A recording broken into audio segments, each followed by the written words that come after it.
नमस्कार दर्शक मित्रों, आस्था मैगजीन.न्यूज में मैं रेणुका पांगरकर आप सबका स्वागत करती हूँ। तो चलिए बढ़ते हैं आज के समाचार की ओर। पाकिस्तान में गिरी भारत की सुपरसोनिक मिसाइल ने मचाई हलचल। यूक्रेन में जंग के 17वें दिन भी रूस की मिसाइलें तबाही मचाती रही। एक मिसाइल हमारे पड़ोसी पाकिस्तान में भी गिरी। भारत से लॉन्च हुई इस मिसाइल ने तबाही तो नहीं, लेकिन दोनों देशों में हलचल जरूर मचा दी है।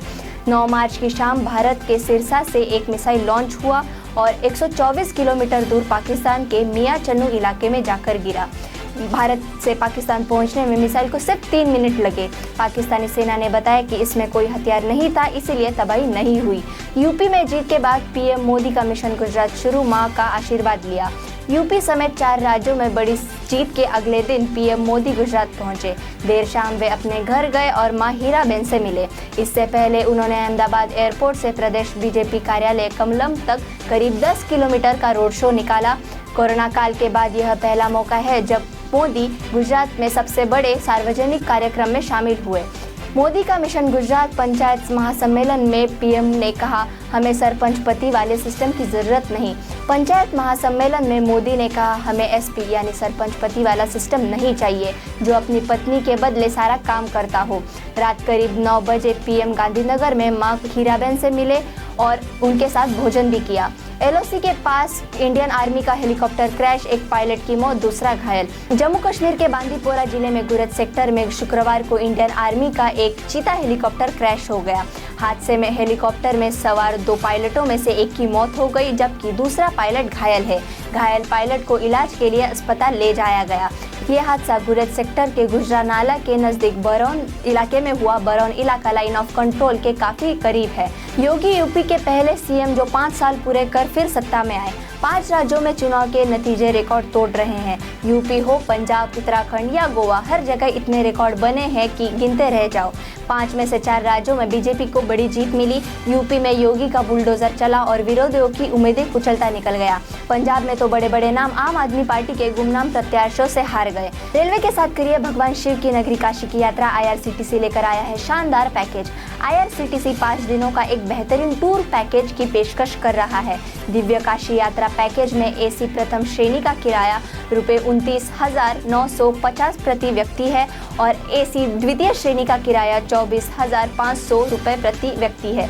देश deluxe AC tourist train Delhi Safdarjung station 22 मार्च को रवाना की जाएगी, जिसकी अधिकांश सीटें पर्यटकों द्वारा आरक्षित कराई जा चुकी है।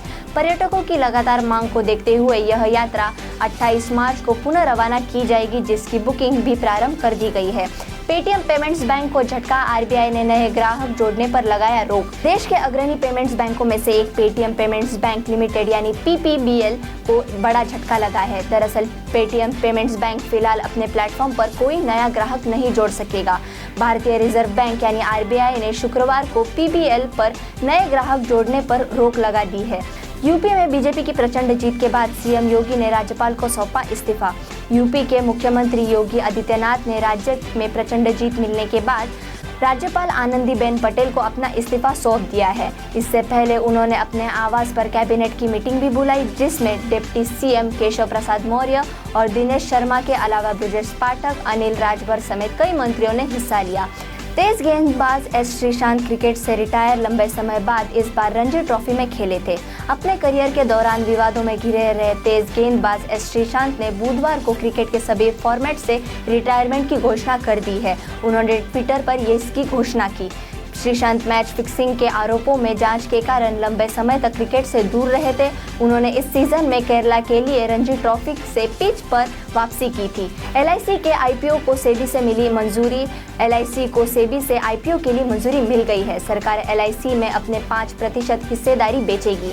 सरकार देश के सबसे बड़े आईपीओ से 63,000 करोड़ रुपए जुटाएगी। एलआईसी की तरफ से सेबी में दी गई अर्जी में कहा गया है कि सरकार अपनी कंपनी के 31 करोड़ शेयर बेचेगी। आईपीओ में पॉलिसी होल्डर्स के लिए 10% हिस्सा रिजर्व होगा। सरकार की एलआईसी में 100% हिस्सेदारी या 632.49 करोड़ शेयर है। ये देश के इतिहास का सबसे बड़ा आईपीओ होगा। बढ़ रहा तापमान, होली तक इस स्तर पर पहुंचेगा पारा। मौसम विज्ञान विभाग के मुताबिक अब आने वाले दिनों में मौसम साफ रहने के साथ ही तापमान में भी काफी बढ़ोतरी होगी। होली तक उत्तरी भारत के अधिकांश जिलों का तापमान 35 के पार पहुंच जाएगा। वहीं न्यूनतम तापमान भी 15 तक पहुंचने की संभावना जताई जा रही है। मौसम के साफ होने और तेज धूप निकलने की वजह से लोगों पर अब गर्मी का असर दिखाई देने लगेगा। ऐसे ही समाचार और देश विदेश की खबरों को सुनने के लिए हमारे आस्था मैगजीन .न्यूज़ को लाइक करें, शेयर करें और सब्सक्राइब करें। धन्यवाद।